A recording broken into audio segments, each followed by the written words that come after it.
3. I would like to ask Ms. Duncan, Parliamentarian and General Counsel, to please call the roll. Thank you. Chair Martin, Here. Vice Chair Hamilton, Here. Secretary Whitten. Here. Regent Cox. Here. Regent Finan. Here. Regent Girdler, I believe is here, just a little bit delayed.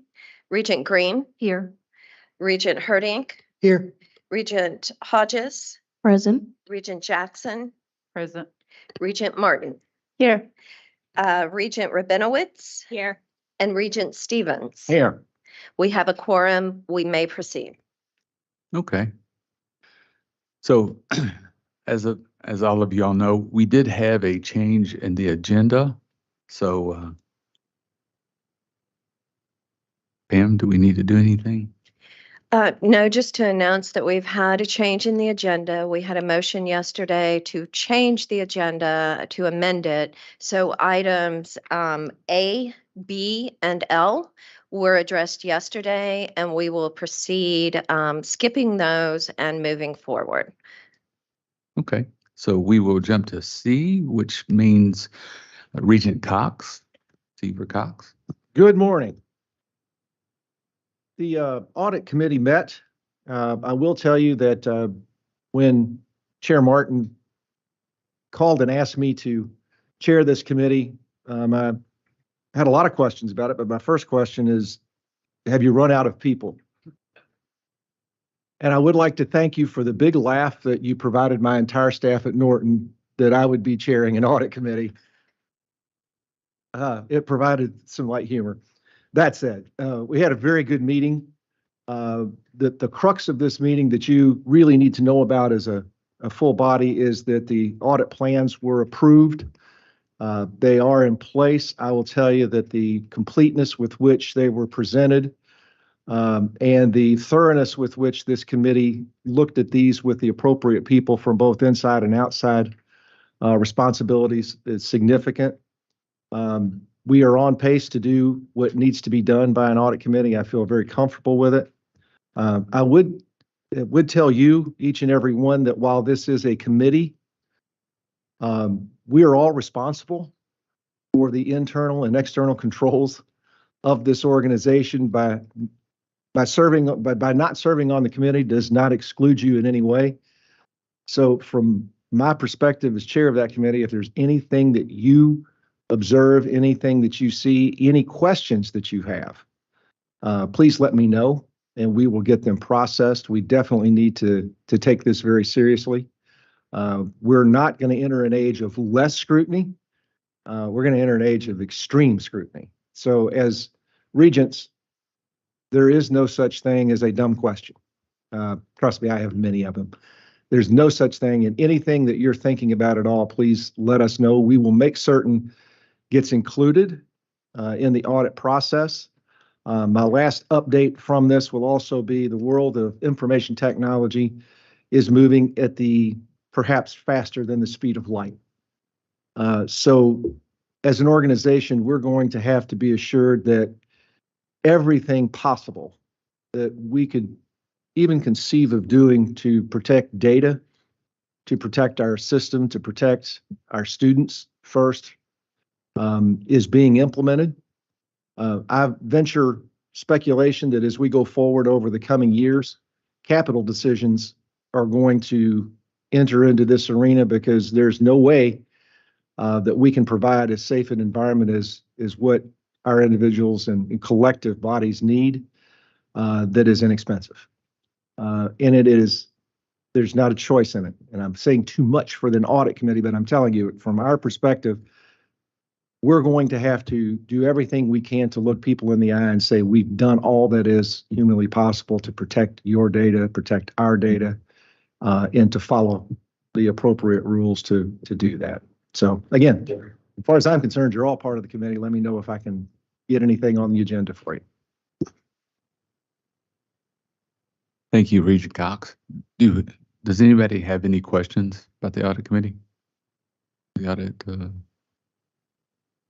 Okay.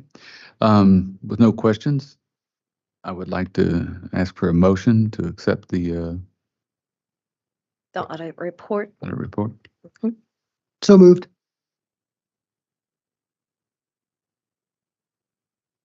All right, we will have a roll call. Chair Martin, Yes. Vice Chair Hamilton, Yes. Secretary Witten, Yes. Regent Cox, Yes. Regent Finan, Yes. Regent Girdler, Yes. Regent Green, Yes. Regent Herdink, Yes. Regent Hodges, Yes. Regent Jackson, Yes. Regent Martin, Yes. Regent Rabinowitz, Yes.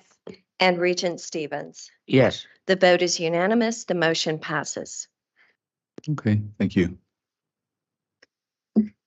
Next agenda item is revisions to the KCTCS Board of Regents Audit Committee Charter and KCTS Board of Regents bylaws.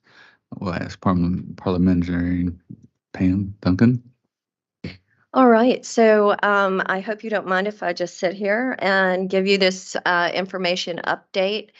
Basically, we have had to make revisions to the audit charter, which is essentially the charge to the audit committee and to the internal auditors. It discusses the relationship, et cetera, between the audit committee, the internal auditors, and also external auditors, but as well, it discusses the membership. And that is where we had to make the changes because Chair Martin, and probably rightfully so, because it is difficult enough to for you as regents to find time to commit to these obligations. There were 2 external advisory committee members, and it is difficult to find a good rotation of that outside expertise. So those advisory members were moved off the committee makeup. And that is why we've had to revise both the charter and the bylaws to address the new membership. Additionally, the bylaws, we did remove a provision in there that brought suspensions and expulsions to the Board of Regents as an appeal because the law changed and we were excluded as an institution that did not require that level of due process. So it will all be handled administratively. So those changes were made as well. And the fact of the matter is that this is the first reading of that, and they are in the workspace, the virtual workspace. So if you can please review that, ask any questions about it, then the second reading will be, the final reading will be in December, and we will approve the changes to the bylaws and the audit committee charter at that time. Are there any questions about that? I would like to say that this was also a recommendation from our internal auditors to, that there was not a need for the 2 external the external members on the audit committee. So it wasn't just my arbitrary decision, but we do feel like we have the appropriate people on the audit committee. And Regent Cox, thank you for taking that on. I know you're a busy guy, but this is very important, and we appreciate it. So Pam, while you got the mic, you want to go over the ratification of personnel actions? Yes, so we do. One of your biggest duties is to ratify those administrative actions that were taken throughout the system based on personnel matters. And you do have all of those personnel matters in the on the onboard. There is a report that goes through them. I would like to call out that our system has experienced an unusual number of deaths during this period of time. We have had a death at Maysville. They're not all listed here, but we have had a death at Maysville. We've had a death at Hopkinsville. the system office. We've had one also just recently at JCTC, and I think at Sky as well. And so I would like to pull kind of pull a collective acknowledgement of that to our personnel, that we are thinking of their families and their coworkers and the people that they have affected in their lives. So just to let you know that there are human beings behind this ratification process, and to express our sympathy for those people. Otherwise, we have promotions, academic appointments, all of those numbers are there. We have reappointments and nothing in particular that stands out. These are your basic appointments. But I would like to express as well that we are still working on cabinet level appointments here at the system office. We actually are working with HEB, who has done our presidential search, to start searches for executive level cabinet positions, so that we can go forward with a full team when the new president arrives, and that person will be able to hit the ground running. So that is the report. Does anyone have any questions on appointments, ratification of any of these personnel matters? I just have one on individual personnel actions that lists administrative appointments with, like, Nancy Johnson, interim president. Is Greg Feeney, it says provost, is the interim? He is president? acting president at Okay. BCTC. Okay. Mm-hmm. All right.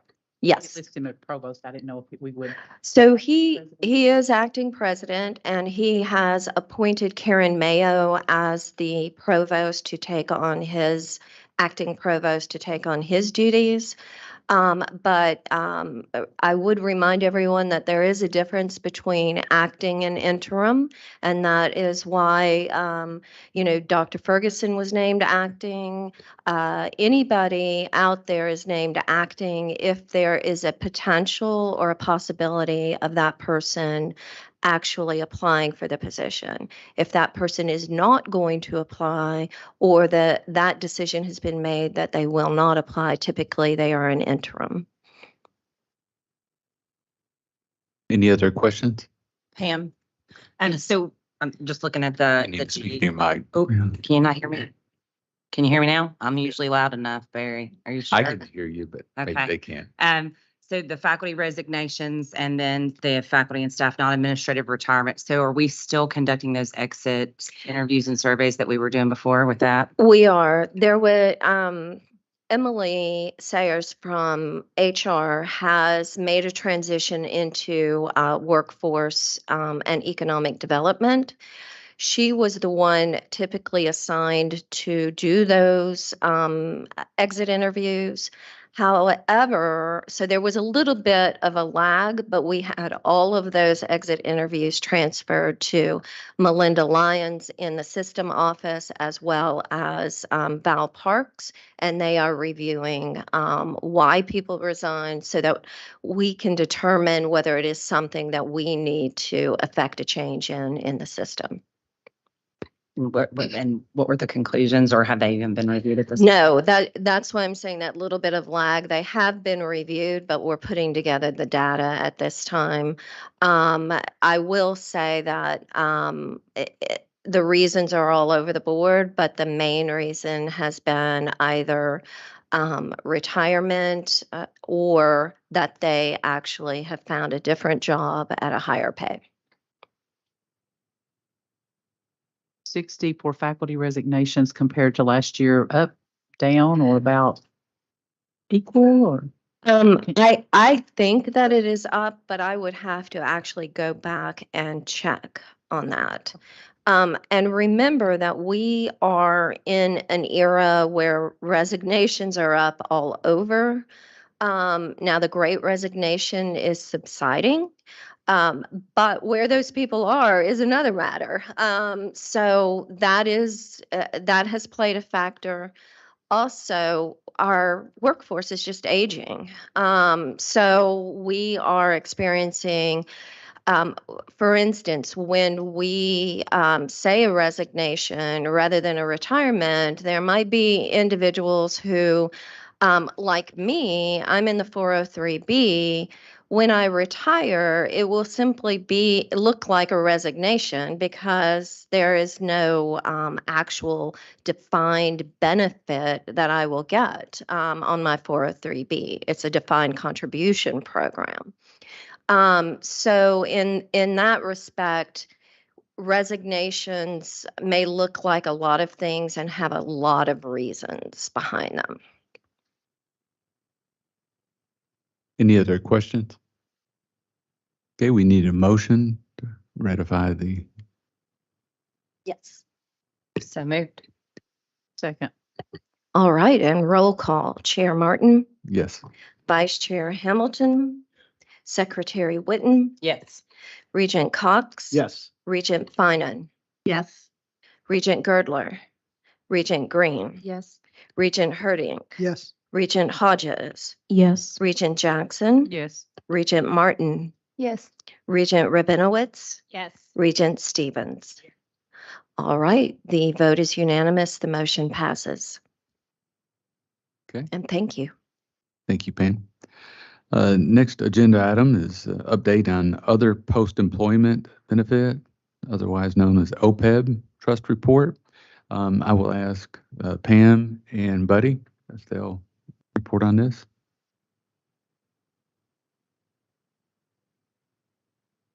Must be major for us to have both of them up here at the same time, so.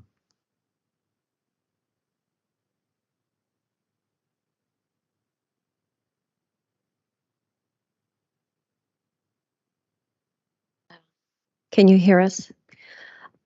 Just kind of to piggyback on Chair Martin's comment, why we are both up here is because the OPEB trust is both an extremely important fiscal matter, but it is also an extremely important HR matter. So that's why we're here, to address both facets of that particular trust.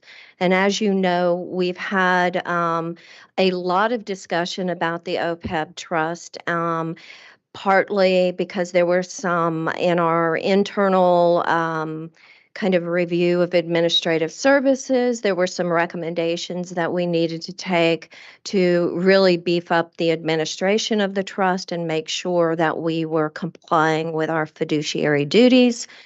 At this time, if you remember in March, there were some recommendations about dependent benefits. And then there were also recommendations about potentially going out for RFP, which is another recommendation of MCM, our forensic auditors. And so that will be happening.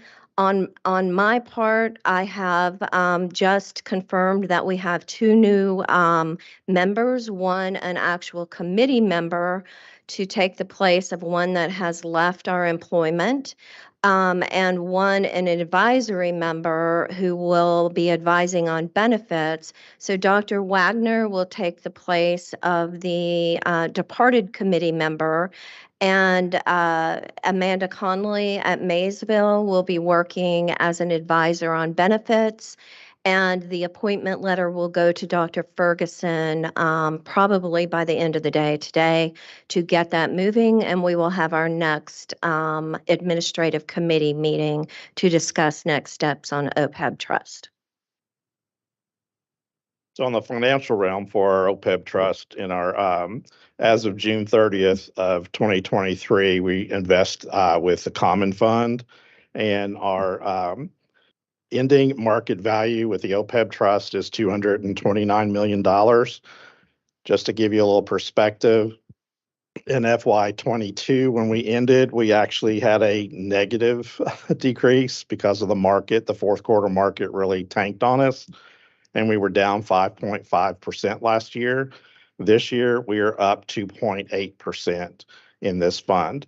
So we currently have enough funds in this account to cover all the employees that are eligible for this, which currently last year at April the 1st of 2022, we had 2,217 eligible employees with 938 current retirees. As of April 1st of this year, we now have 2,127 employees that are eligible for the post-retirement benefits, and we currently have 1,045 retirees participating in the plan.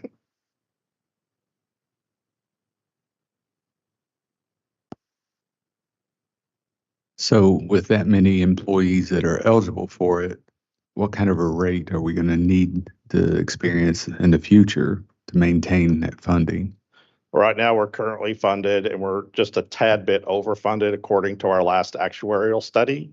So we do have a few funds extra in that account, but if we have any fourth quarters like we did a year ago, that brings us back down again. So we're trying to be cautious in that, and we're really reliant on the common fund to help us with those investments. And they're doing a really good job with that. So is that who manages Yes, our funds for us, and how often do they report out to us? once a year. We get We any- get, sorry, we get No, no. updates quarterly, Okay. but we get one physical in-person meeting, and they go over all of our investments and our strategies. That feels pretty tenuous. I would say that quarterly, we may need to know for a little while where we stand on that, because what are the ramifications of this? Give me, what are we most worried about here? I know bad investment, but what does that look like and what should we know as Regents on what we would be required to do if this continues to go in the wrong direction? So then we would, I guess because we have an obligation to our employees that this was out there, that we would have to find the funds elsewhere to support this. And that could dip into our carry forward balances moving forward. So we do have contingencies in place for that, but you never know how the market's going to go. Like I say, we were pretty much down last year, almost $10 million, but now we're up $9 million. So let me ask real quick. That's what I was trying to get at is, so this money that we have is static for if everybody retires right now, we have enough money. We have enough money. But what if they wait and retire 5 years, 10 We years? still have enough money right now. Okay. We have So- funds available, unfortunately, until if the we last just person took is it- deceased. So if we just took it and stashed it away on something that is fixed, we would be okay. We wouldn't be in the place we were 2 or 3 years ago where it was underfunded because of the fund, because of investments, right? No, so the OPEB trust has always been fully funded. KTRS and KERS, the other retirement systems, those were the ones that were underfunded that we're Okay. paying for now, and that's a separate subject. Well, and if I could weigh in, so on the benefits side, the other factor in this is the cost of healthcare. So that's factored into this. When the actuary goes through the OPEB trust, they actually kind of forecast out what the cost of insurance will be within the next 5 years, 10 years, 20 years. And so they have also, MCM also recommended that we have go out to RFP to also have best practices looked at for the OPEB trust, and also to have the best benefits possible, the most cost-effective benefits. Because remember, it is a balancing of our obligations to the retirees, but also our obligation to the trust itself. Joe? Did the latest actuary report take into account the dropping of dependents of the healthcare plan? It did not. It did not. So Because it it- might be even more overfunded, It correct? could be a little bit more overfunded. Do we have However, a number of what those 40 or 39 people who were dropped, dependents were dropped, what savings that gave us? I do not have that available right now. That would have to be extrapolated through the years, and also look at pre-65 and post-65 employees. So I'm sure that the actuary can give that to us, but we have not asked. I wouldn't mind seeing it just because we know, and because there's been discussion from people who have been dropped Right. or their spouses from that plan, just to add the number, just to know. Okay. Thank you. Do that. I would like to also make a comment about that because, as you know, some of you have been in discussions or received communications about that. We have also tried to stress to those individuals that we're not just talking about cost savings for those 40 people, but for those 1,000 or 1,045 people that come after.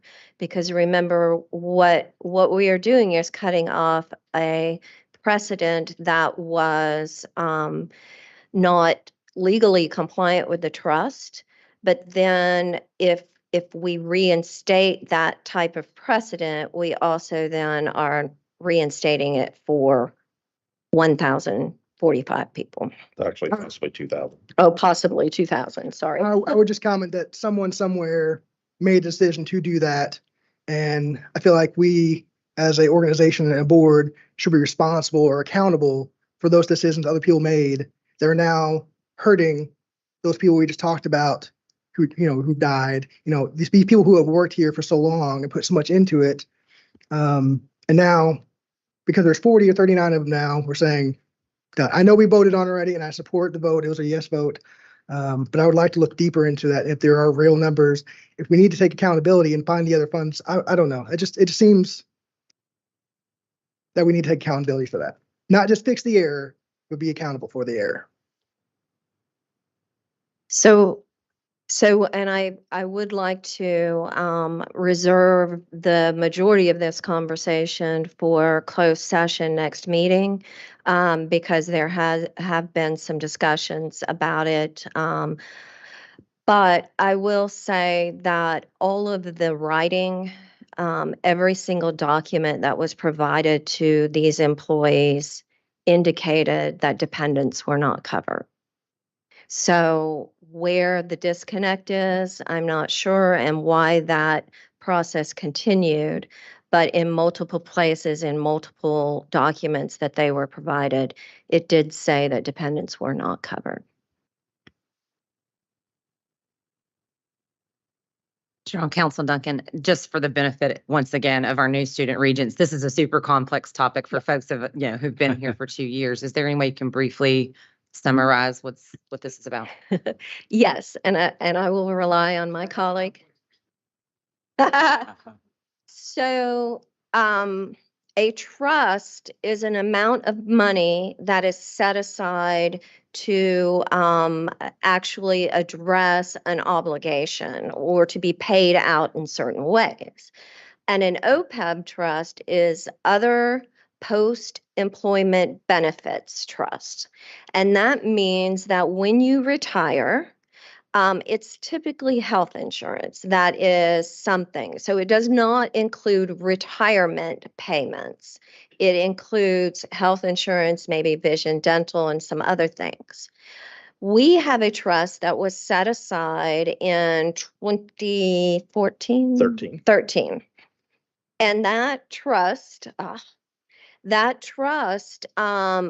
ebbs and flows with investments in what Mr. Combs called the common fund. So there is a body that they call the corpus. So that's the principal of the trust. And then with these investments, there might be interest that comes and dividends that come, and that's fed back into the corpus of the trust.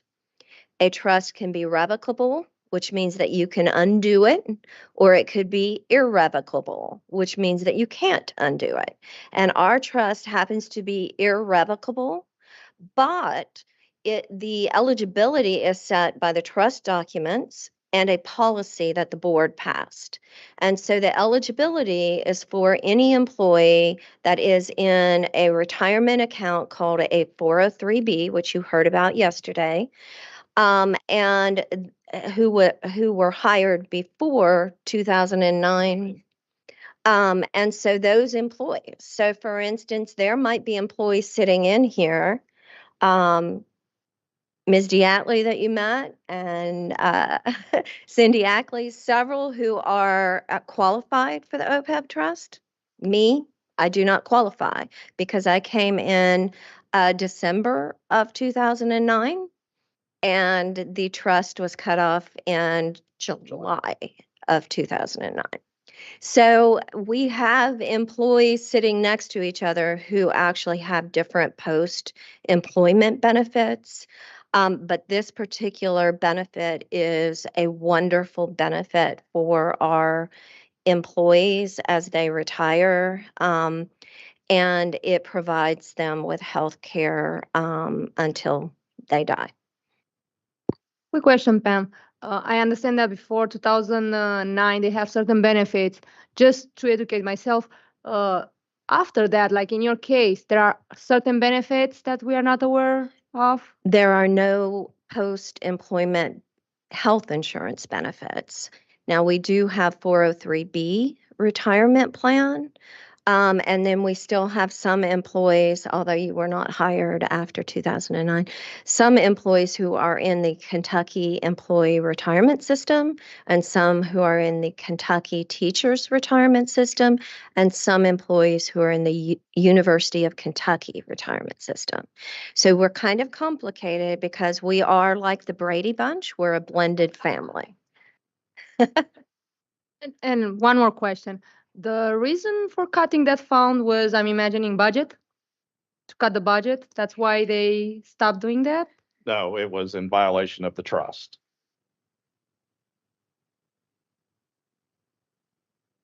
Okay, any other questions? Contingencies in place in case we run into trouble here?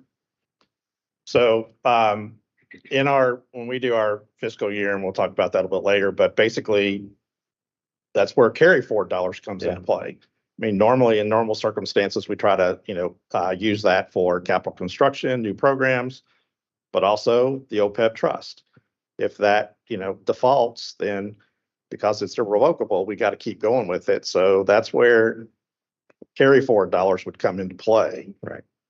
So That's it's not going to be sustainable either Right. if God forbid anything happens to that, but that's part of our contingency plan is we try to save up some money to basically make sure that we're going to be able to keep providing that in case something catastrophic happens. Yeah. So it's not like an entry on a balance sheet or anything like that? Yeah, these are all on the balance sheets. These are all on the statement of net So positions. does it actually appear as a contingency for OPEB? Not really. It's just put down in the bottom as unrestricted funds. Gotcha. Any other questions? I have a question. When you're talking about employees who are eligible but not taking it, is it just employees or retirees who have just chosen not to?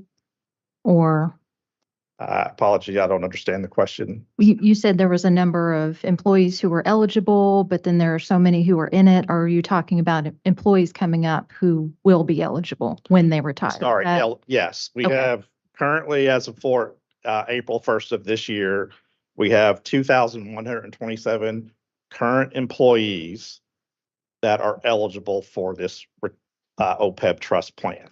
That means they're still active employed. Okay, gotcha. Sorry, they're still actively employed. And if they retire with the minimum qualifications to retire for this, they would be eligible to be picked up in the health insurance process. Okay, thank you. So I've actually had a question from the gallery, the magic of technology. So it is a good question because we currently cover pre-65 employees, and then we cover post-65 with the Medicare Supplement Advantage Plan. I may have all those names mixed up. But I will say, so the question was, I thought that the OPEB trust did not cover people over 65 because you transition into Medicare at 65. So best practices actually is to transition as many people after 65 completely out of the trust.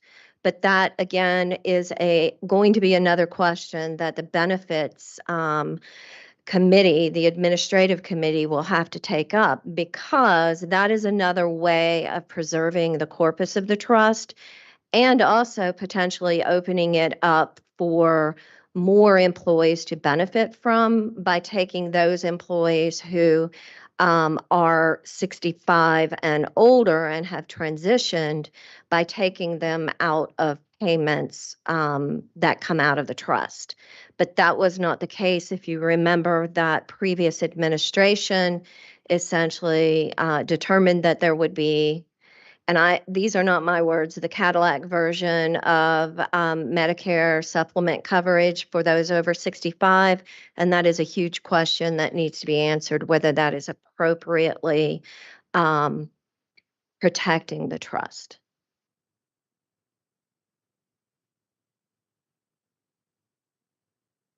Okay. I would like to go into one more information item that Buddy and I have been talking about, but I'm springing this on him at the moment.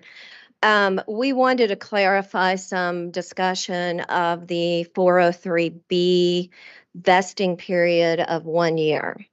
So when you voted to take the vesting period to 1, the information that you were given was that there was no budgetary impact. And that is not exactly accurate. And so we would like to clear that up right now. And I'm going to ask Buddy to talk about it. I sort of kind of understand it, but I am going to let him talk about it. Okay. I'll try to make this as simple as I can. So basically what happens is that in the vesting period, an employee that's contributing to the 403B, they, out of their paycheck, they contribute X percent, and then KCTCS matches that with 10%.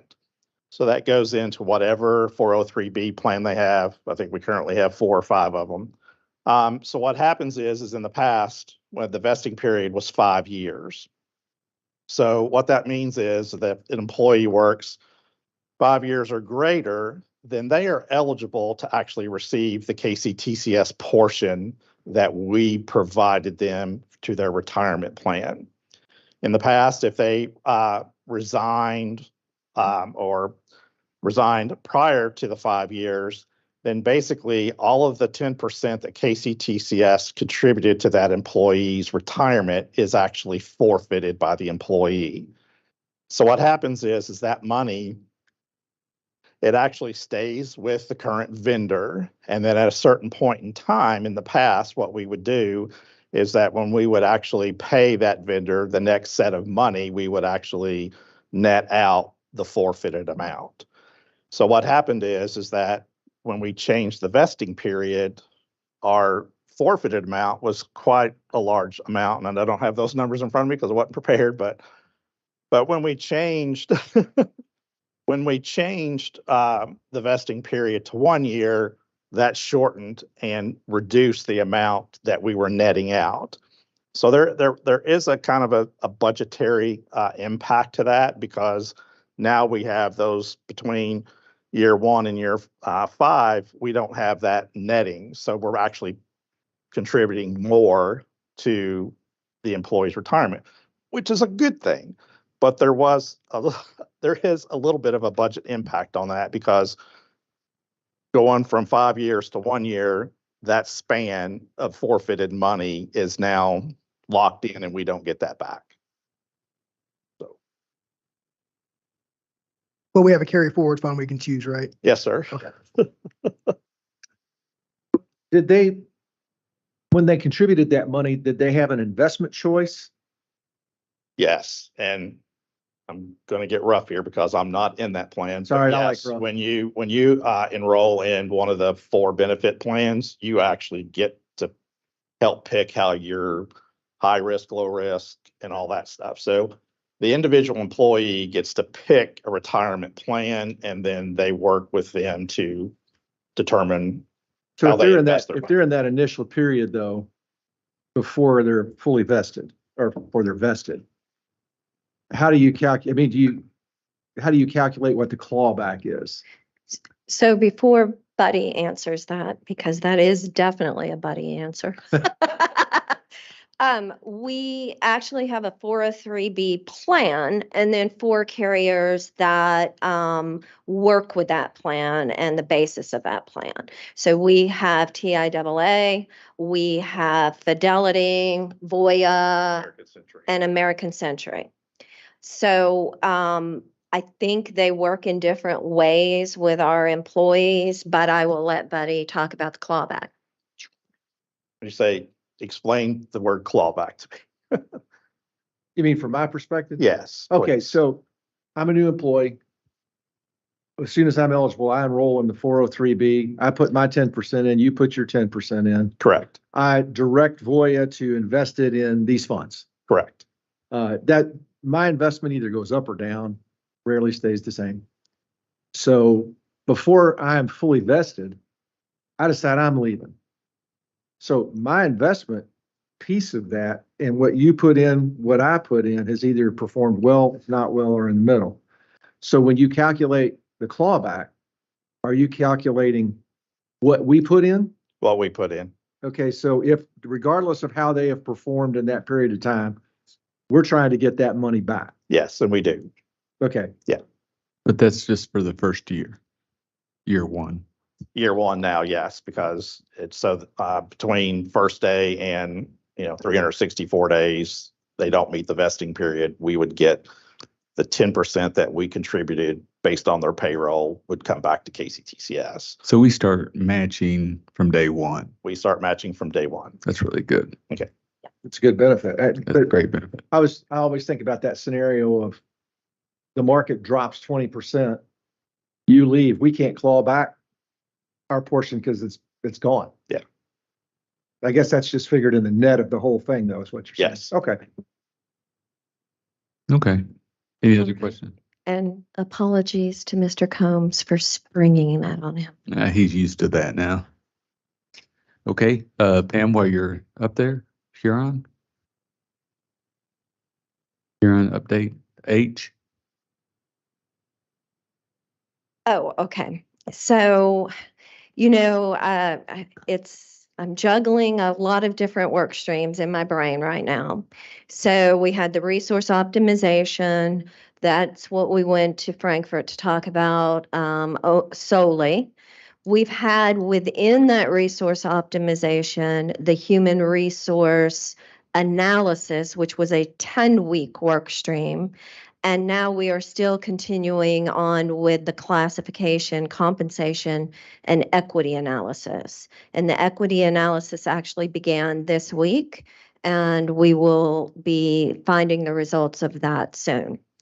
On the human resource analysis, basically, I think that the board did hear a short presentation on this, and it was about our maturity level. And our maturity level in our human resources is not great. On a scale of 1 to 5, looking at 8 different pillars of HR, we scored a 2.4. Now, Huron wants to make it very clear, and so do I, that there are colleges out there that rose above that maturity level, but as a whole, we only rise to the level of 2.4. That means that our technology integration, our benefits provision, all of those pillars of helping our employees, those 8 pillars, are not where we would want them to be. So our baseline needs to be at 3. And then if we move up to 5, we're at transformational. So that's where we would like to hit. Now, we are in the process of determining how to implement some of those recommendations from the Huron human resources analysis. But to be clear, we have already started taking some steps that we think will help our employees. So, for instance, our benefits operational side has moved to payroll. And payroll already has all 16 colleges in a shared service model. So that payroll is running very smoothly. They have a 24-hour hotline that people can leave messages and say, this is happening with my payroll. And so what we want to do is to take those operational parts of benefits and move them into payroll, which they have as of September the 4th, moved over there. There are 3 people in the system office that are operational in benefits, and they have moved under the supervision of Teresa Roberts. In the meantime, she has begun very much working on mapping out workflows and also creating models for an electronic portal that employees will be able to immediately put in their benefits elections and see everything that KCTCS has to offer. And we will be moving forward on that. I'm looking for Chris. There he is. So previously, Chris's area and HR worked on what is called a strategic needs assessment. And that S&A was to go toward getting a consultant who would help to move these benefits into a more modern role, and that we would kind of eliminate the middleman where all the confusion is happening. So my understanding, Chris, is that you all have identified or are in the process of identifying a consultant, and they will be working with payroll to incorporate this benefits section. Now, the actual kind of transformational part of benefits will remain an HR function because, as I said when Mr. Combs and I were both up here, HR is both a people and a money process. So we need to figure out what is good for people and then figure out how to make it work monetary wise so that we can figure out how to best provide services to our employees. So that's where we are on the HR analysis. In the coming weeks, we will be working on some other implementation. And I, again, must give a shout out to our HR transition team, which is made up of HR leaders throughout the system. They have been a lifesaver in helping me navigate loads of emails every day and making decisions every day. So, questions on that? Yeah, I have a question. So with the Huron HR comp and class review, Yes, I know we get updates on that, yes. but do we ever get anything in writing, like where we're currently at, what is being proposed? Well, of course, there was the board meeting last week, I think, Right. where they did go over the compensation playbook and the position mapping and then segueing into the bands. So all of that will come out in a final report.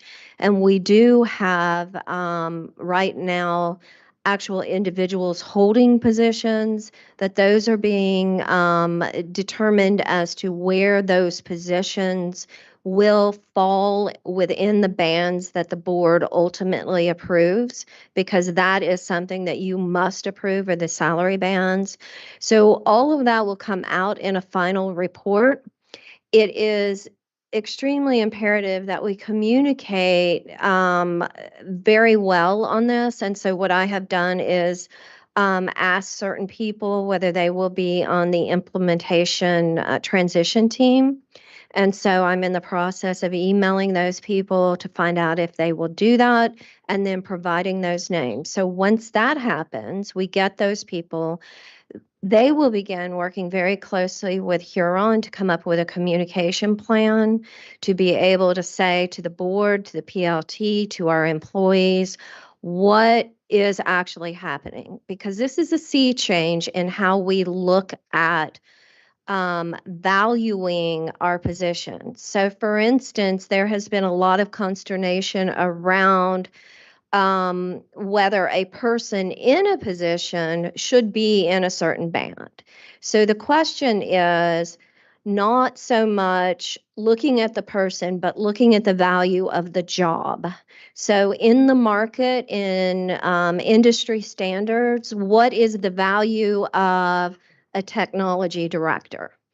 And then the hard work begins of all of the colleges looking at the people within those positions and really determining whether those people have performed appropriately to be moved to a particular area within that band. And I hate the way they say this, but I guess I will repeat it. It's called range penetration. And then, so how far into a band will a person go based on their performance level is what comes after determining what the value of their job is. So there is a lot to go into it, but yes, you will get a final report. Right now, we are in a very confidential state where we are looking at actual names of people who are assigned to those jobs. So we map the positions. We now have an assigned value to that job, and now the people within those jobs will be looked at. I guess more importantly, last week's presentation gave us some numbers of impact in regards to how many employees Yes. and also dollar amounts Right. with options. I guess it would be nice to have updated drafts. Where are we at right now with that? What are their thinking? And I know Right. eventually we'll have a final draft. So you final do recommendation. have meetings coming up, the board as a whole, so the PLT will have a meeting and get the final results and look at them. The board will have a meeting. So we do, and I don't have it in front of me, what the September timeframe, the last week in September timeframes are, but there will be on October the 4th and 5th, I believe, meeting with the PLT and the board, and that's when those final numbers come into play. I guess Pam. my thing is it's very important. The numbers that we were seeing last week, the preliminary numbers, we need to be thinking as a board, we need to be getting ready for it. And I guess Right. it would be nice for us to get our toes wet instead of us getting dunked.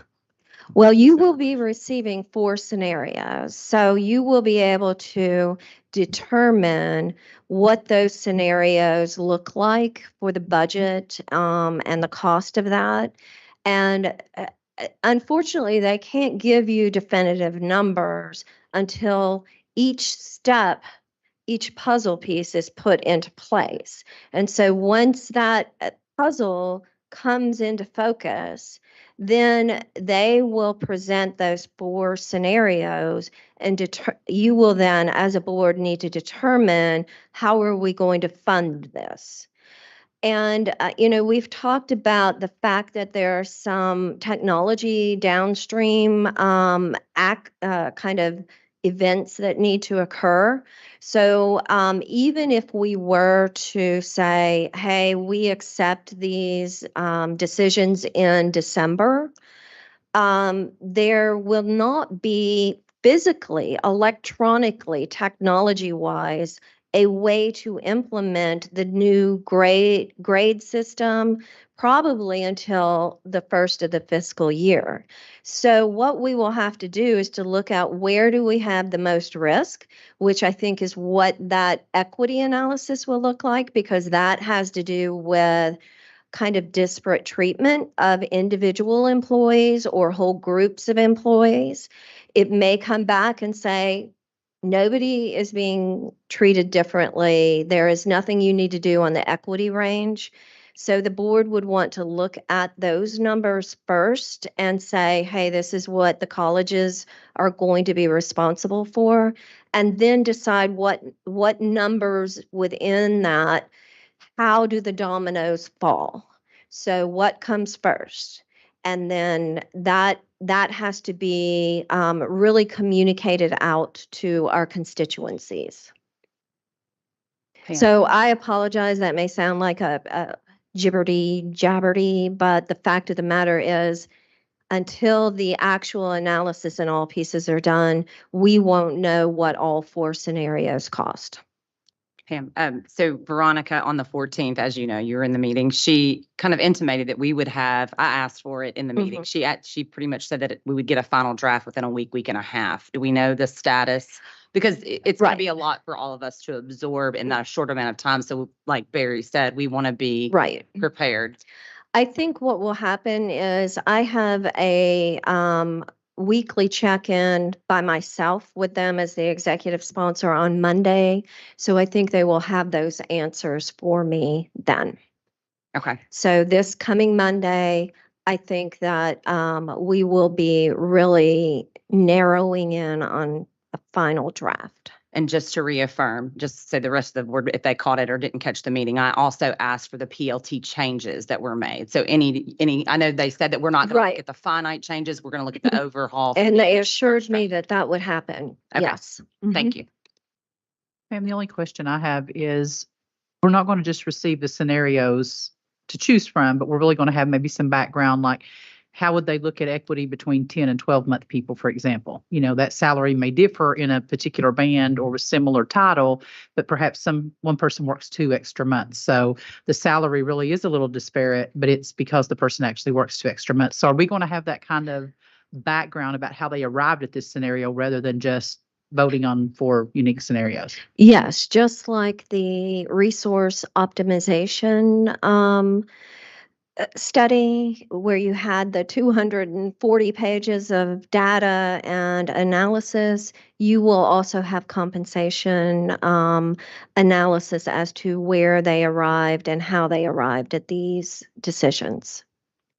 And just to clarify, the faculty industry standard that they went by was the 10-month calculation, and then it will be up to us to adjust according to the playbook how the 11-month or 12-month employees would look.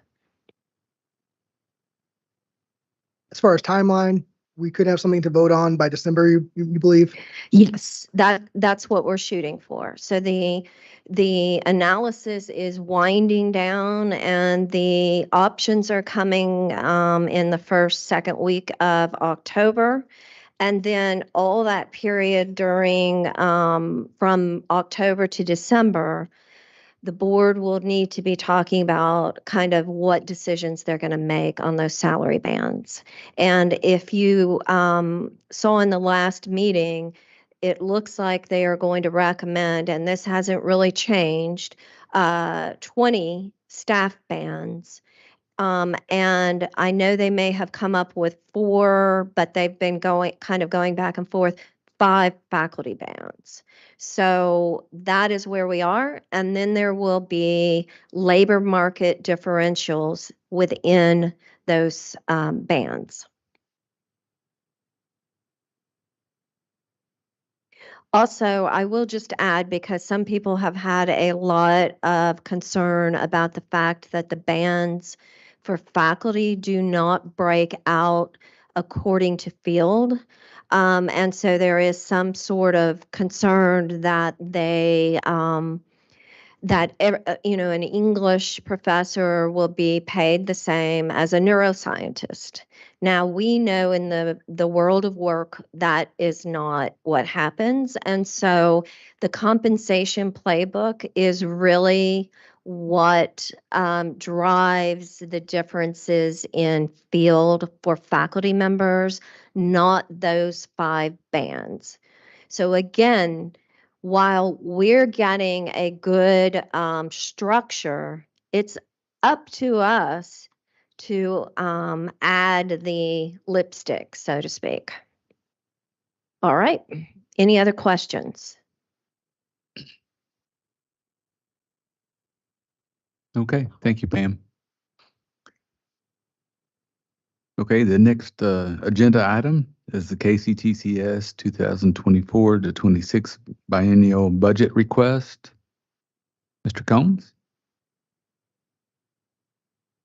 I guess get comfortable up there because you have the next few agenda items. Thank you. So I'd be remiss if I didn't follow in Dr. Wagner's footsteps and let the new regents know what administrative services consist of. So we have multiple departments, starting with our philanthropy department, which is our foundation, our donors, and our alumni. Then we move into student financial aid, which is our offices that help students award both the federal financial aid, state financial aid, and scholarships. Then we move over into Veterans Affairs, which our Veterans Affairs in our office and administrative services, they're the ones that actually certify that the programs are acceptable for the veterans benefits.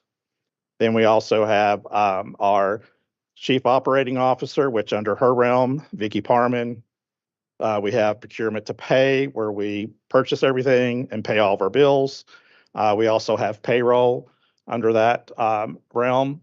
And then we have our facilities department, which is under Andy K. Spear, and that takes care of all the construction, asset projects, all of our insurances, and keeping our buildings safe for both our faculty and staff. We have our sponsored projects and accounting department. They're the division in the accounting department that takes care of all the federal grants and the state grants that we have to record under the Uniform Guidance Code. Then we have our Treasury Department, which takes in all the money and pays all the bills. And then we have our accounting department. They take care of all the governmental standard accounting standard boards requirements and helps with the external audit for our financial statements.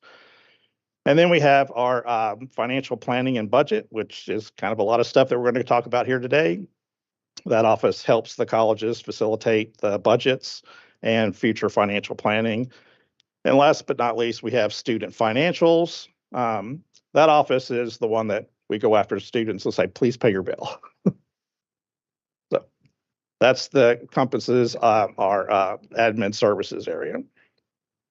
So with that, I'll talk about the 24-26 biennial budget. The biennial budget is a request for operating funds for KCTCS per the guidelines of the Council on Post-Secondary Education. So for the current, in the upcoming biennial budget, CPE is requesting basically our base appropriation. If you'll notice that there is a slight decrease in both FY25 and 26, and that contributes to the Kentucky Employment Retirement System subsidy that we get. Every biennial, we keep, they reduce the amount that they subsidize for the Kentucky Employees Retirement System. So that's why you'll see a decrease there. The second biennial budget request is our performance funding pool. Just to let you know that history shows that KCTCS gets about approximately 22.11% of the total performance pool. It's expected to be $120 million, and for KCTCS, we're expecting to receive $5 million in each year for the performance funding allocation. If the authorized funds will provide resources as necessary and institutions continue making progress towards our desired state goals. The last item that CPE and KCTCS is requesting is an inflationary adjustment. So the operating funds of $15.6 million is 9% in 24 and then $20.8 million in 25-26. The goal of this is to have this recurring. We'd like to have these funds recurring every year, but that has still yet to be determined in how they will move forward with that. And basically, the reason that we're doing this is that, inflationary increases over the past several years have increased like an average of 5.2%. So overall, we're satisfied with this. We want to move forward. There was one thing that we actually asked for, and that was to have earned performance funding added to the college's base. That did not pass muster and was eliminated from the biennial budget request moving forward. The second part of the biennial budget request is our capital request. We're asking for basically $577 million in general funds and 50 million in restricted funds.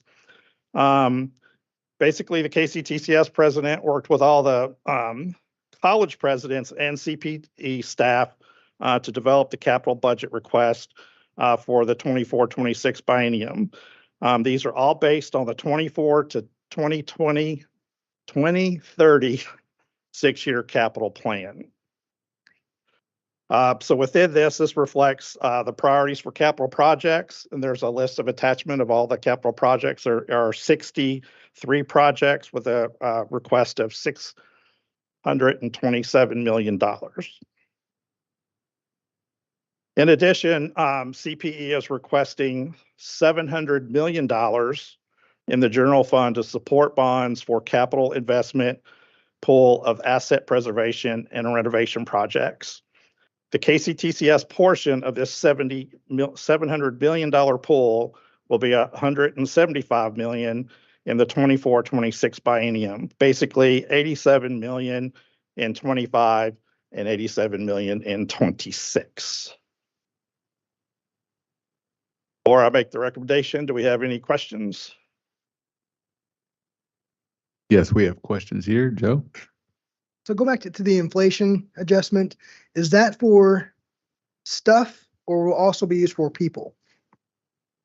Depends on whether or not it becomes recurring or not. Okay. So that's the challenge. So if it becomes recurring, then yes, we can use it for people. If it's a one-time deal, once it's spent, it's spent. Gotcha. So that's yet to be determined. Other questions regarding the budget? So with that, the recommendation is the KCTCS Board of Regents approve the 24-26 biennial budget request, operating and capital for KCTCS. Statutorily, KCTCS must rescind its request, operating and capital, to the Council on Post-Secondary Education, the Legislative Research Committee, the Governor of Kentucky, Office of State Budget Director. The KCTCS operating and capital requests are developed in cooperation with CPE, LRC, OSBD guidelines. These requests are followed items developed in consultation with the KCTCS President's Leadership Team, CPE, and OSBD staff. Okay. So we have a motion. Do we have a motion? So moved. Second? Second. Okay. Chair Martin, Yes. Vice Chair Hamilton, Secretary Witten, Yes. Regent Cox. Yes. Regent Finan, Yes. Regent Girdler, Yes. Regent Green, Yes. Regent Hurdig, Joe. Sorry. Regent Yes. Hodges. Yes. Regent Jackson, Yes. Regent Martin, Yes. Regent Rabinowitz, Yes. and Regent Stevens. Yes. The motion, the vote is unanimous. The motion passes. I'd like to say one thing. So I want to remind everyone, along with this Huron project, we're going to experience some savings in different capacities in different ways. So hopefully that this budget is the anticipated amount, but we experience some savings somewhere along the line, along with this the Huron initiatives. That is the ultimate goal, yes. So just want to make sure we're real clear that this budget is not the best case scenario. We're hoping for a better case scenario. Yes. Okay, next agenda item, Buddy, is capital construction projects. So just a brief overview of what's going to happen here. So these are the capital construction projects, and KRS 164A575 requires that any capital projects over $1 million be approved by our Board of Regents. In addition to that, any capital equipment over $200,000 is to be presented and approved by the Board of Regents. What I'm going to do first is I'm going to ask Andy Casebeer to come up and present the PowerPoint presentation. If there's any questions, Andy's here. We have several representatives from the colleges here to help if you have any questions with that. Once that part's done, we'll go ahead and make the recommendation, and then I'll leave it up to Parliamentarian and Duncan to determine how you guys are going to vote on all these because we've grouped them together. So with that, I will ask Andy, and if you could bring up the PowerPoint.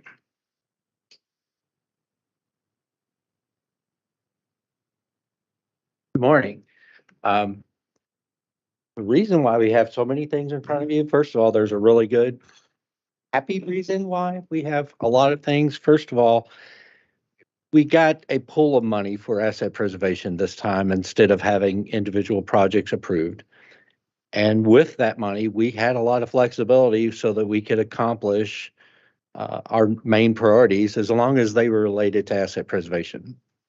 So that's where we started. We started out with $206 million. The colleges put 15% to match the state money, which is really cheap. If you think you can get a project that we normally would have to pay, you know, a lot of money for, we can get it done for 15%. So we started out that way and started out with the goal of taking all 40 projects that you guys had approved for our biennial budget last time and try to accomplish those. So that's where we started out. There were a couple of them in there that we made some adjustments because of some of the things with Huron. You know, we're looking at things.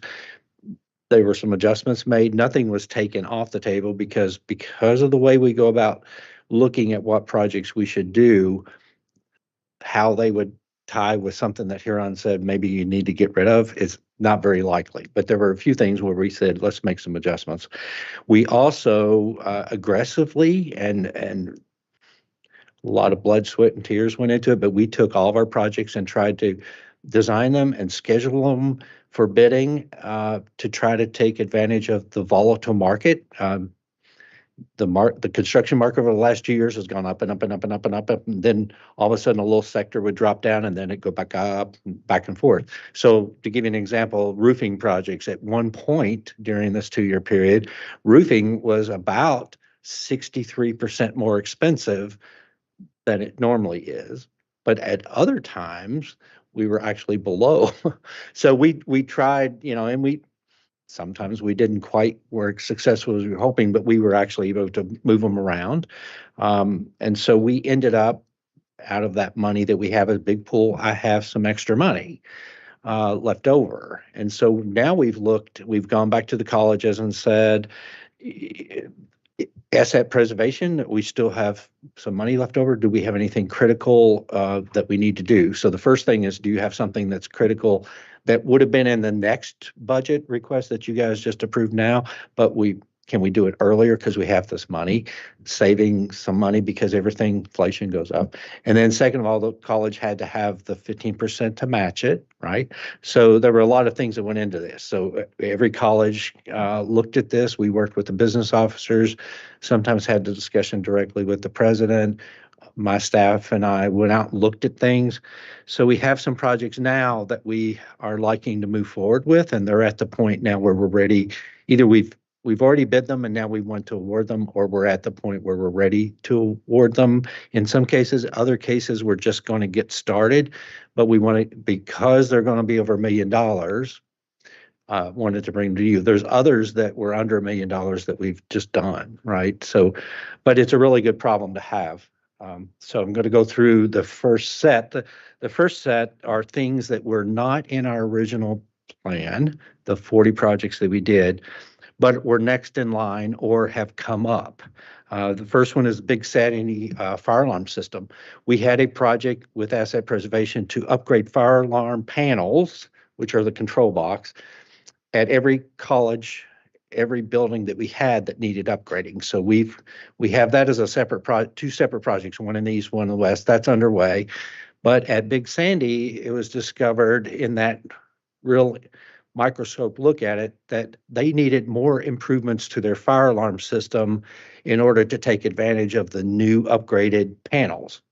And so here we need $2.7 million to fully upgrade their fire alarm systems in the buildings that aren't on the chopping block or discussion block, with Huron. So this isn't every building they have, but it's close, to get those things fully set up. And since this is a life safety thing, it was important. Dick Sandy can do their $352,000 match. So that's one I would like for you guys to look at. Second is at Bluegrass Community College, HVAC upgrades are important to us. Our system is large and we have a lot of stuff that still needs improvement for energy savings. And, as I've told you before, we've already saved, over $10 million in energy savings over the last 10 years and doing upgrades. It's now time to look at some at Bluegrass. And so we have a project of $2.5 million that would upgrade to some of the buildings over at Leestown campus. And we'll save it. We're using the money now out of asset preservation pool, but we're going to save operating costs in the future because of this. The third one is at Owensboro. Their downtown campus electrical switchgear is in need of replacement. It was actually something that in the 6-year plan, we were looking at doing this next biennium, but we've gone ahead and pulled it up because switchgear had been real expensive and there was a little drop in it. So we tried to pick this up. So for $2.8 million, we'll replace all the electrical switchgear at their downtown campus, which again is an energy savings things because newer switchgear that runs all the electrical power for these buildings is much more energy efficient and doesn't have a drop in that. So those are things that weren't in our plan, but they were next in line or really made prudent and save money in the future. So we want to show you those. The next project on the next slide is Gateway Community College. We were doing a feasibility study on the at Edgewood building. The president and his team met with our architects and have gone through a plan on what to do to renovate that building. It's a large project, but because we have some asset preservation funds available, part of what they identified to be done, the $3.5 million, are things that the president can explain to you if you like, that are critical. If we do them now, we're going to save some money. It's going to improve student services in that building, improve that building, some energy savings, all those kind of things happen that doing them now makes a lot of sense. There will be a future project later on to do some other things that are maybe not necessarily asset preservation or not necessarily saving us money or improving student things. And so they're proposing that of $3.5 million. The next one is at Maysville. We were under asset preservation going to do a project that was under $1 million. There are 3 buildings in that college that have water infiltration problems on the exterior of the building, and which is has the potential of creating mold in the building. It's not a good thing to have a building that leaks, and it's not the roof, it's the wall systems. And so we have now done a study with a consultant of those buildings and determined that the problem was much more significant in a couple of these buildings than we thought. And so we originally were going to use right under $1 million. So we were just taking care of it. Now we have to come back to you. We need to spend $3.7 million to actually do this right. But these buildings are very critical to the mission for the college, and we really need to get them done. So that's what that is. Next, let me flip over here. So that was asset preservation money. That's how we're trying to spend the pool. I will probably be back to you again because we're being successful and we think we're going to end up doing a few more projects, but it's helpful because we're only spending 15% on the project and getting a lot accomplished that saves us money in the future. The next projects are restricted fund projects. This is projects that the college is funding with its own resources. The first one, and it wasn't planned originally, this is a surprise to us. At Big Sandy, the Pikeville Nursing was in a leased building, and our landlord wants their building back. And so we have to move. And this is a very, as Regent Jackson can tell you, or the president who's here, can tell you, this is a very successful project. They are busting at the seams for nursing and would really need more. So this project is to provide a new space at one of the other campuses to renovate that, to be able to pick up it's moving some of the existing equipment over.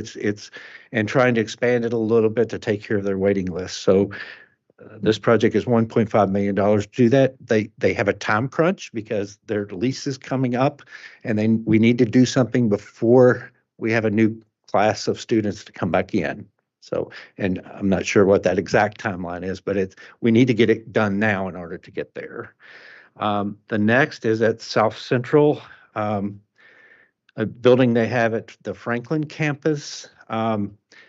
We knew we had some minor roof problems, and we were planning on dealing with that at the right time, but it's turned out that the roof has decided that it was going to fail faster than anybody would have expected. And so this one is something they plan to do in the future, but needs to be pulled back up now. When we took the asset preservation money and sent it out to everybody, we've tried to keep some equity between all the colleges with this. The college needs to do this. They want to, instead of doing that, because we've used their asset preservation kind of money for other things. They're wanting to just fund this themselves. It's $1.2 million. It's for two buildings at that campus. Next is at South Central. They have had a project that it includes new digital signage for main campus on a very busy thoroughfare, and it's some fencing and some other things. One of the things about attracting students to campus is you've got to make it have a lot of information to attract them, but it also has to be looking nicely. Although this isn't, when I say that, it's not elaborate, but they are doing some fencing and stuff to give a presence, to get noticed on this extremely busy interchange. And so that's what that project is. We had not had it coming before you because it was under $1 million. It has grown to $1.2 million. And so again, it's with their restricted funds. Next is with Buddy was talking about with equipment. If it's over $250,000, we need to bring it before you. The Owensboro Healthcare, there was a special bill. It was not part of our budget request. It was a special bill that the legislature gave us in joint venture with several community colleges, with U of L, with Wesleyan, Berea College, to build an Owensboro Healthcare Innovation Center. There in Owensboro, we've actually now selected architects to actually design in that building. So that's coming up. But as part of this, they have mobile lab that they're going to have so that they can fit this thing up with, and it's flexible, so they can take equipment out of the building and put it in this laboratory and take it to any of 16 counties around in order to do some training on site, rather than having the students always have to come to Owensboro. And this was part of that original $38 million that the legislature gave for this cause. But the equipment cost is now being purchased, and it's $2 million for that. It's a really neat lab. At some point, if you're ever near Owensboro, have them show you how this lab functions. Wait a little while till we get everything there, but it's going to be really nice because it's going to, healthcare is a very critical thing.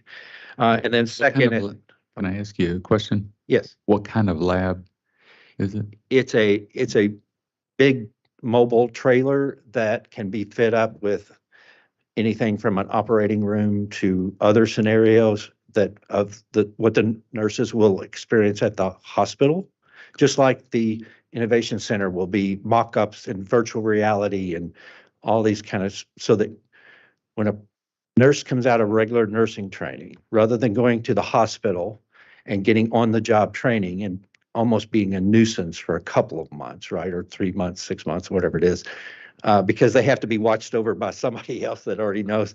They go to this facility and they experience as if it's real.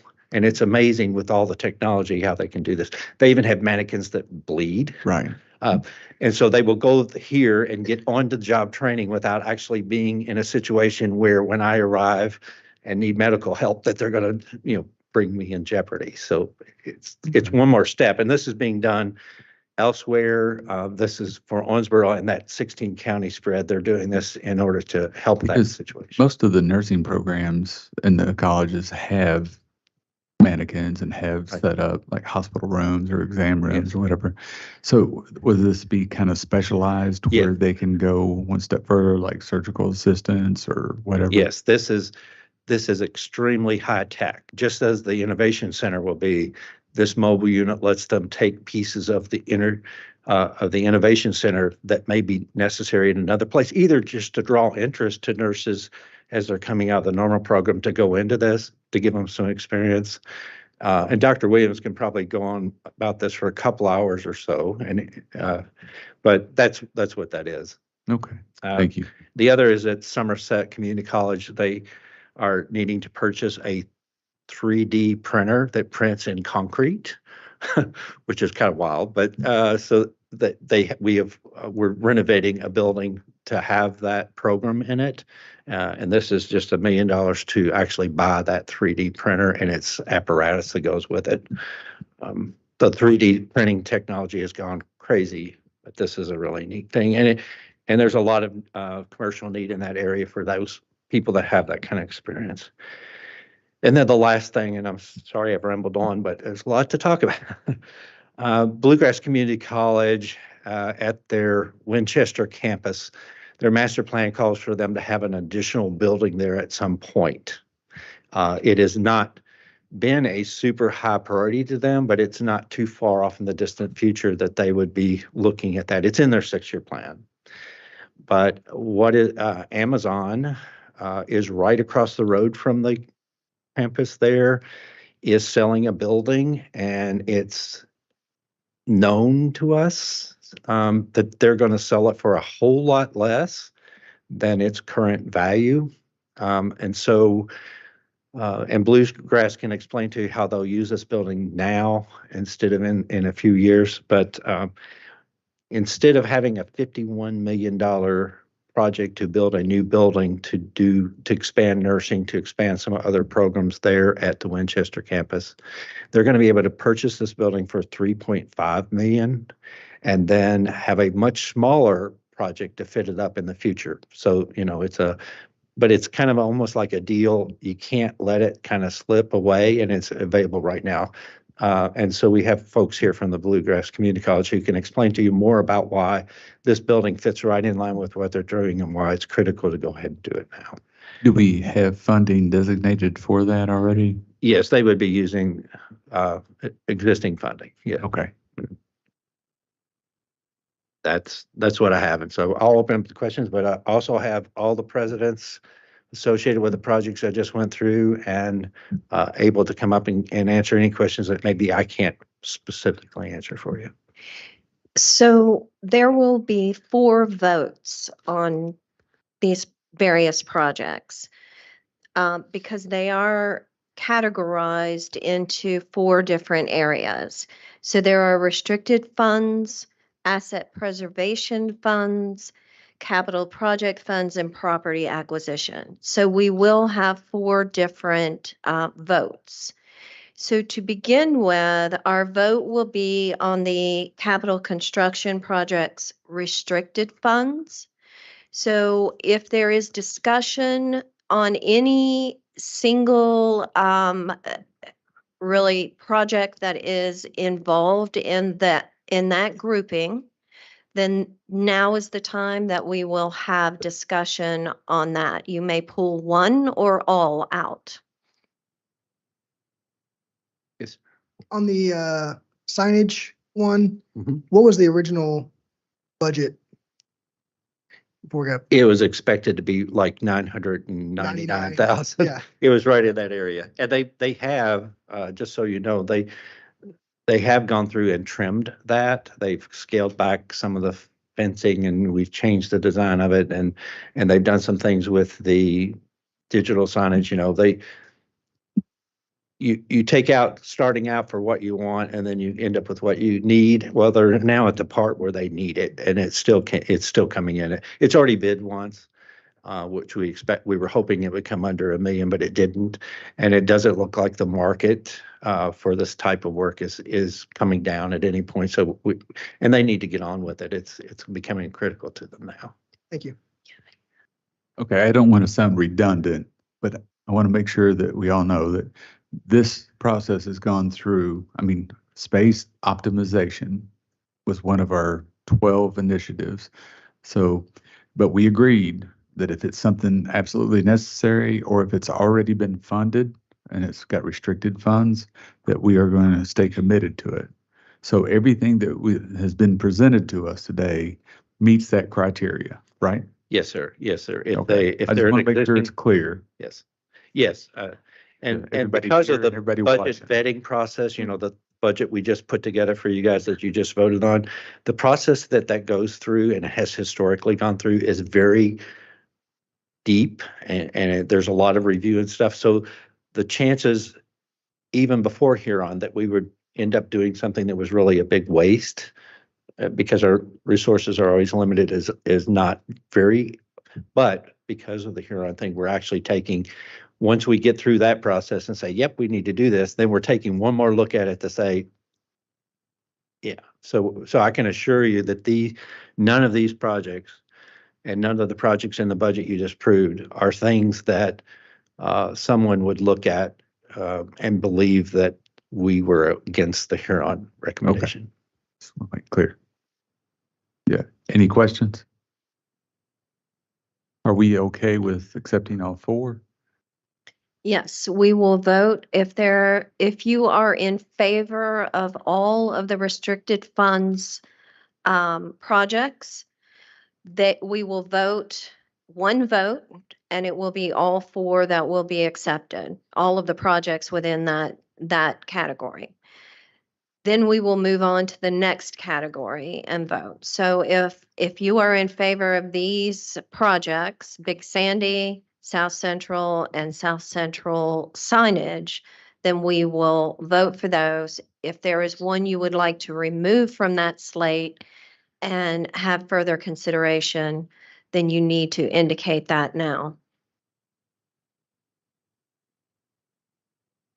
Okay. All right, so we need the motion to approve the restricted funds projects, capital construction projects that you saw on the spreadsheet there or the presentation.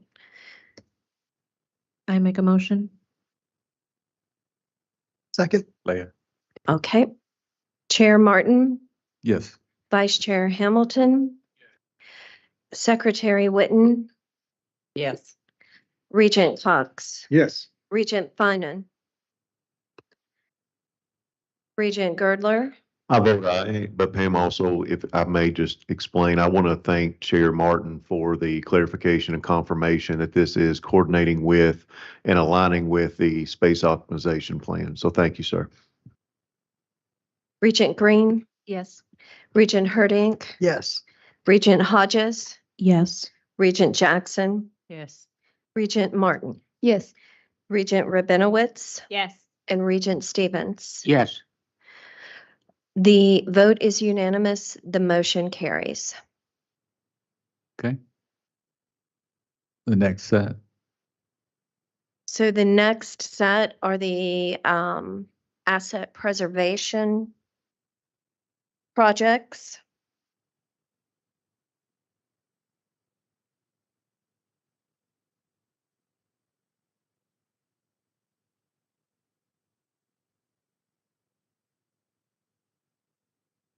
So you see those projects, they have been explained previously, and you see them before you. This vote will be for those 4. The recommendation is for approval, and we will need a motion and a second. Oh, 5, excuse me. Any questions? Go, you want to? So moved. Okay. Second. All right, we have a vote. Chair Martin, Yes. Vice Chair Hamilton, Secretary Witten, Yes. Regent Cox, Yes. Regent Finan is not here. Regent Girdler, Aye. Regent Green, Aye. Regent Herdink, Yes. Regent Hodges, Yes. Regent Jackson, Yes. Regent Martin, Yes. Regent Rabinowitz, Yes. Regent Stevens. Yes. The vote is unanimous. The motion carries.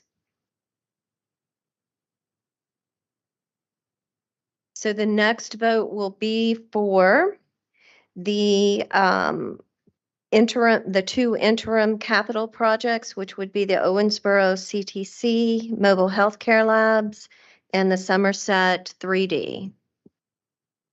Make that motion, ma'am. And do I hear a second? Second. Chair Martin, Yes. Vice Chair Hamilton.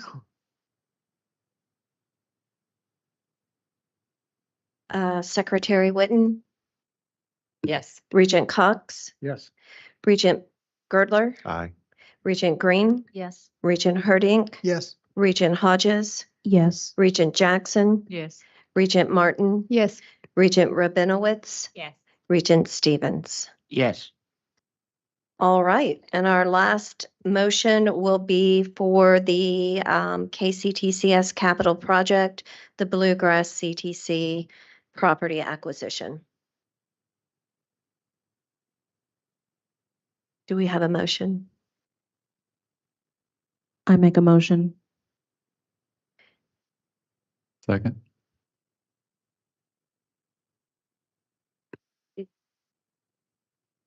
All right, Kim. Chair Martin, Yes.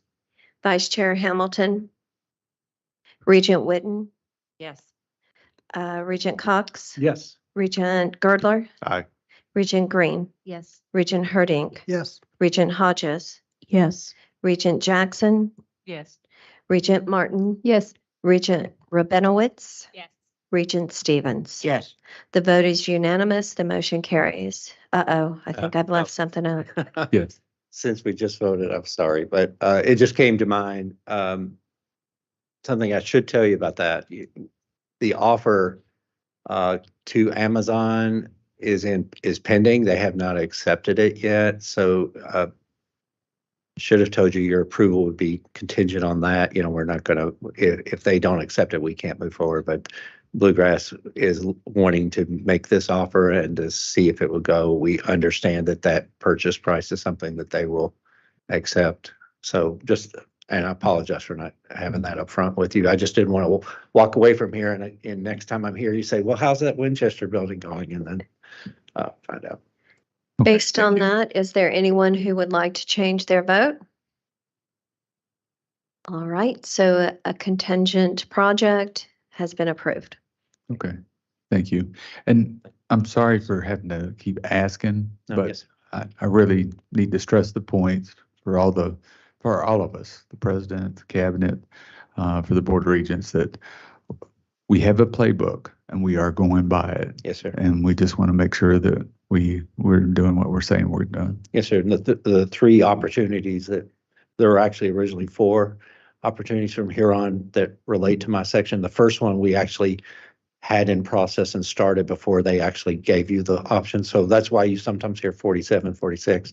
The others we are aggressively working toward those and the analysis of buildings to make sure it's really the prudent thing to do is top notch on our Okay. list and has always been, but it's Well, we even really more. appreciate Okay. that and your all's efforts. Yes, sir. Just a really quick question just for my benefit. So in that, you mentioned, the biennial budget request, you mentioned the long list of the requests that the different colleges are making, and you're saying that those all adhere to the Huron standards of space optimization? Yes, ma'am. There's a very long, it starts like, it's like a 6-month process. There's a big vetting process, Mhm. including they make their suggestions. We go and look at them, meet with the president, talk about them. We have a big, long scoring criteria that we use that was actually approved by PLT, I think a decade ago, that basically by the time it goes through that, it would not have been anything that Huron would have suggested that we needed to do away with.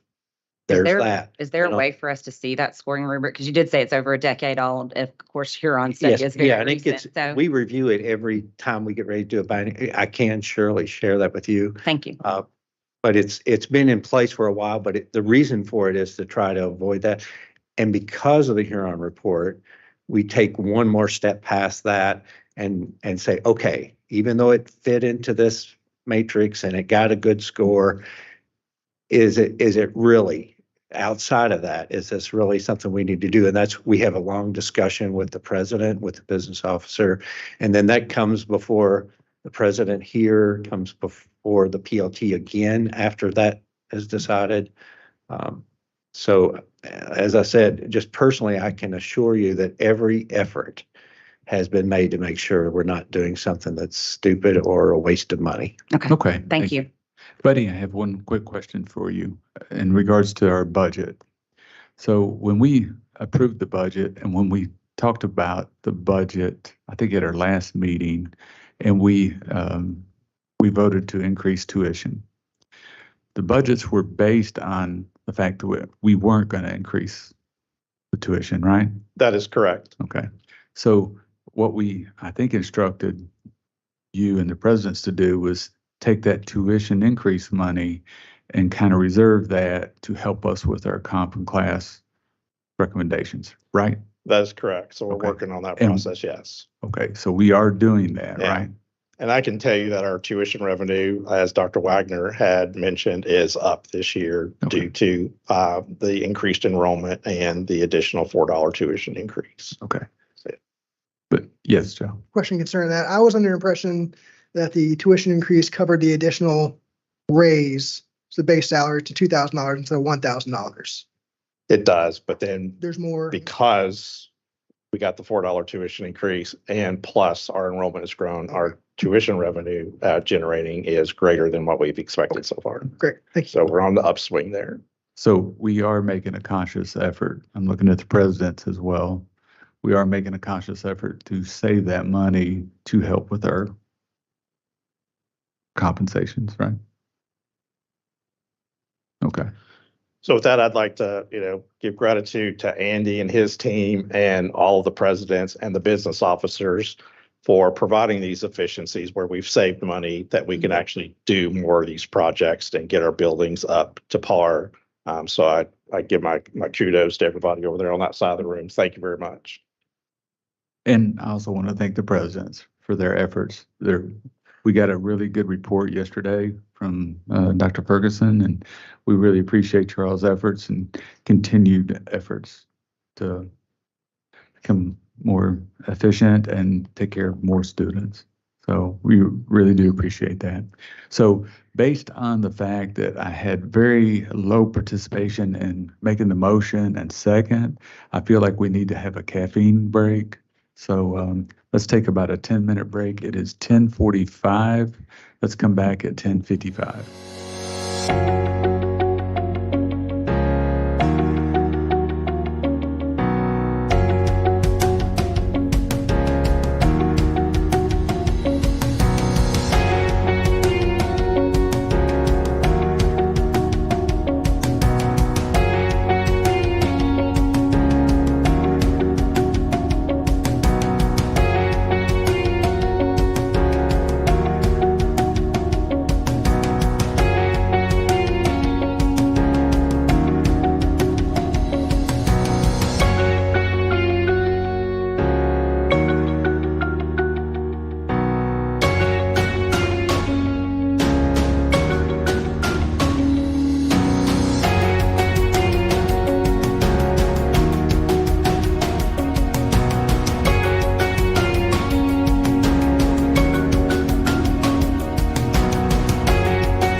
but I think it was a much needed break. Okay, let's get started back, buddy. Capital construction projects. Hopefully we're done with that. Asset preservation zone project. Where are we at, Pam? Could be up to the finance report, according to my agenda. Oh, update, finance report I'm sorry, we're flying through this. And so I'm just providing you an update on the finance report. This is our quarterly financial reports ending June 30th of 2023. I do want to make, there's an asterisk in here just to let you guys know that we are still in the middle of our external financial audit. So just an asterisk, these numbers possibly could change before the audit is completed. I don't think so, but there's always that possibility. So basically, you guys, back in June of 2020, June 10th of 2022, you all approved our operating budget for FY23. And basically out of that, our original budget of 821 million in revenue, we generated basically 800,863,000. That's 97% of our total operating revenue. And then on our expenditures, we budgeted a little bit, 9.5 million, and our true expenditures were about $800,000 for 84% of what we budgeted. So if you take our revenues minus expenditures, we had operating revenues in excess of expenditures of $3,064,000. So just a couple of items I want to bring to your attention. In the past, we've always known that the interest income for the past several years has been completely down, but we've kind of recouped with that. And our interest income was up 825% over last year. The only reason is we kind of budgeted kind of low for that, for just being cautionary. So the other thing that we wanted to bring is that because of our $3 tuition increase for the prior year, our tuition revenue was up $17 million from the prior year. So that's a good indication that we're moving back up into the right direction. One of the items I want to bring your attention is the restricted funds. They were down $108.3 million. I want to make everybody aware that her funds are almost completely done now. So all the federal stimulus money is winding down tremendously. So that's why we saw a reduction in our restricted funds, because we've expended them and we're about done with them. So I wanted to bring that to your attention as well. The other item is our financial aid. Our student financial aid was down, and that also is in relationship to her funds winding down, and we didn't get that extra influx like we did in the past couple of years. So our aid is down. The other item I want to bring to your attention is our operating and maintenance is up $9.8 million over the previous year. One of the challenges is that if you look at the higher education price index and the consumer price index, the inflationary costs for utility costs have gone up anywhere between 5 to 7% over the past couple of years. So our utility costs have increased. Just a note, if you haven't noticed, if you've been out in the hallway, that the lights are out in the main part of our building over there. That is one of our goals, to provide efficiencies, is that we are asking all of our employees here at the system office to take Friday as a remote day. We can actually put this building on night mode and begin to save energy, because we're consecutively have the building on night mode for 3 consecutive days. So if you was kind of wondering why there's no lights back there, that's the reason. Is we're trying to take your all's advice and provide efficiencies and save cost on utilities here by doing that. The statement of net position, we are in a good standing with the statement of net position. If you look at the bottom line there, our net position is $1 billion. So basically, that's kind of, we had a lot of conversation about the OPEB trust. This is where all this plays into the mix. And as far as the unrestricted funds, the estimate that we're seeing right now, if you look in the draft part on the statement of net position, we have unrestricted funds of approximately 175 million to move for carry forward funds in the next year. So over the next several months, the finance team here at the system office, in cooperation with our business officers, will be reviewing this financial statements and bring to the board in December a possibility of moving funds out of the system office into our colleges. Reminder, these are one-time funds. Once they're spent, they're gone. So those unrestricted funds have a timeline on them. So I just wanted to bring that to your attention. In the past, you guys have asked for individual statements from all of our colleges. I've included those in the package for your review as well. Just to note, you'll see a couple of colleges that their revenues over expenses are in a negative number, and that is due to mostly a lot of capital projects that we were able to fit in this year that were not budgeted initially because we plan to do that in another fiscal year. So, but overall, as KCTCS, we're in a positive net position moving forward. That's my finance update. I'll take any questions. Joe? So the remote work on Fridays, is that saving a lot of money? Well, we're only in our 10th week, so I mean, if colleges did that as well, you think we could save a lot more money? it's a possibility. We have to do an analyst. So we did that here. We did a cost savings analysis. So that's one of the things we're trying to do with cost savings. So the decision was to use Fridays as a remote day. And so we really won't probably be able to actually see any significant savings until we get through a full year. Some of the challenges that we have is you guys are in here today, so we had to have lights on for you today. But that's one of the efficiencies that we're trying to move forward to help in cost savings. Because we know that remote work is not really going to go away. We're going to have a hybrid type. And so if we can provide any efficiencies by having everybody work one day remotely and having that day in a consecutive with the weekend, we're not bringing it up, bringing it back down, bringing it up and bringing it back down. We got a consistency for a few days. That's a thought. We analyzed it. We thought we could make some savings, but we really won't be able to tell until we get basically through a full year.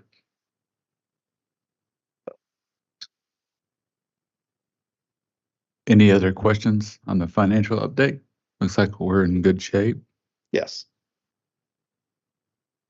Well, in line with that, we will be trying as a board to try to meet on Thursdays, just have a one-day event.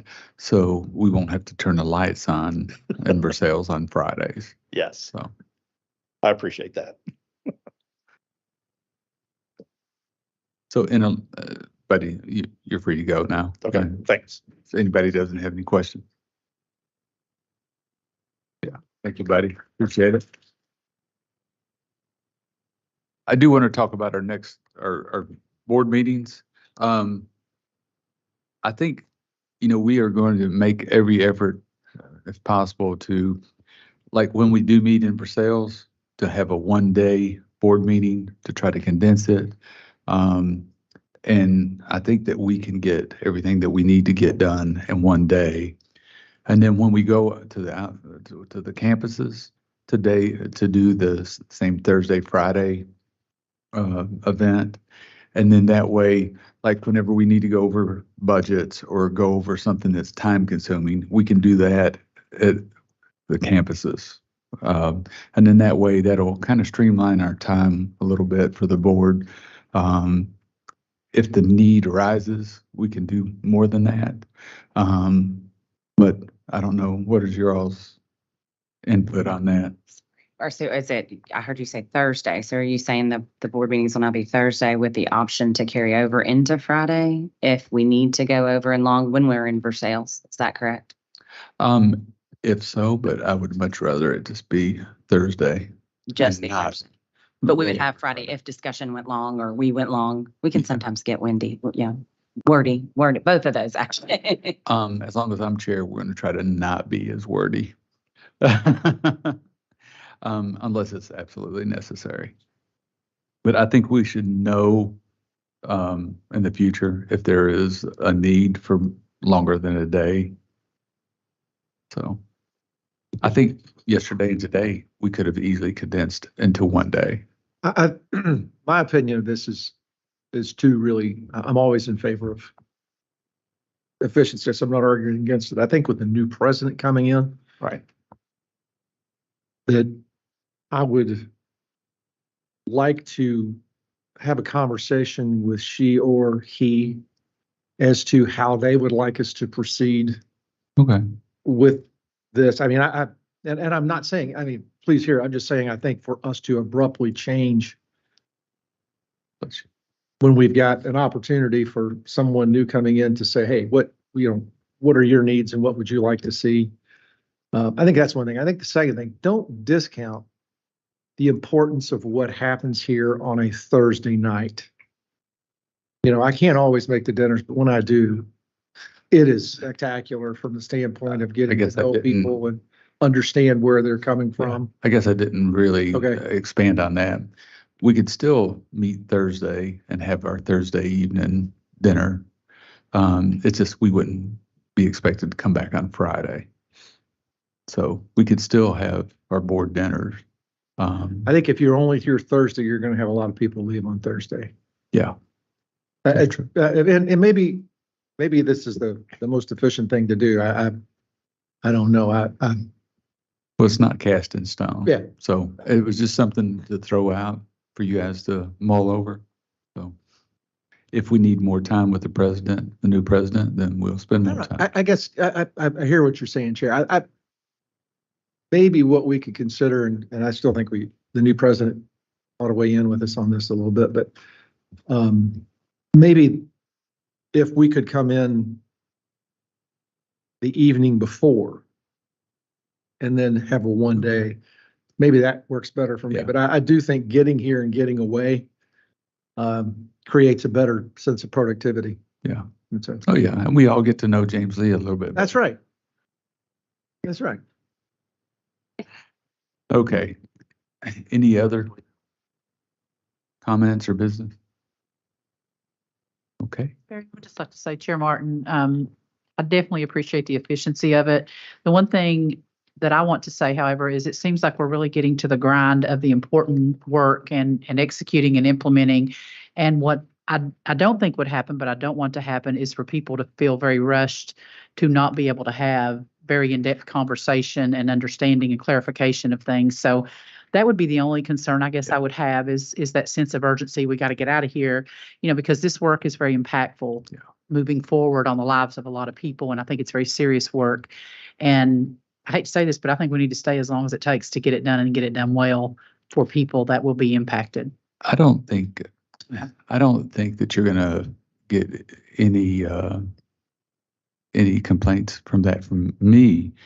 I know I've been in a lot of the meetings that has been unnecessarily long, and I'm not for that because we all have other things that we have to do.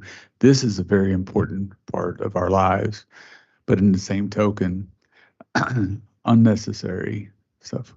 When we come here, we should be very focused. We should have no surprises. The president, the cabinet, the college presidents should inform us of anything that we have to talk about before we get here, so we can be prepared. I think I would like for us to think that way and lead by example and become more efficient, not to be hurried. I hope you guys didn't feel like I've hurried you at all yesterday or today. It has just come naturally. And we've talked about things that we've needed to talk about and talked about things that we didn't expect to talk about. So it's my first go around, but I really feel like, we need to lead by example and we need to be more efficient. and I think we can I be would that. agree with you. I really appreciate your comments and understand the aim, of what you're focusing on. I Yeah. think this has been a very beneficial meeting, very productive. And I just want to lay that on the table moving forward because I Yeah. think there will be discussions when you get to money on the table for people and things like no, that. So I really appreciate that. I agree, but I do think that maybe we could use those times at the campuses to have those kind of meetings where we do have more time.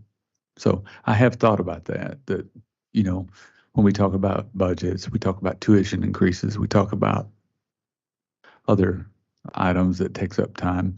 We could do that at the other two meetings.